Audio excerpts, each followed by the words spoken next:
Okay, so we can also think about issue yield index a bit more formally, and this will help you run through some of the issue points in the issue space to kind of work out which ones would be most attractive for a party. So really simply, we've got F minus IP, so F here being the observed support for the issue within the party, minus the expected support for the issue in the party. So again, we're thinking about positive values of this F minus IP as being where the issue is over supported within the party. Negative values of this, of course, will be under support for the issue in the party.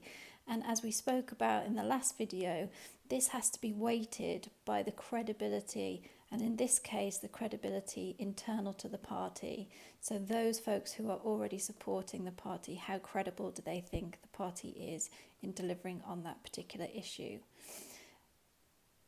On the other side, we've got here at I minus P. So this represents the opportunity. So support for the issue minus support for the party. So the kind of proportion of the electorate that the party also already attracts. So this is the opportunity aspect. But again, this has to be weighted by the credibility within the general population. So how credible do the general population think the party is in delivering on this particular issue?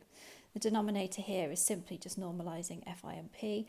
So these are actually kind of party specific. So again, we're saying we're actually looking at parties in isolation, not necessarily as a multi-party system. But for one party, this will help you think about what is the kind of best option, or which issues should, in theory, give them the highest returns if they emphasize those issues.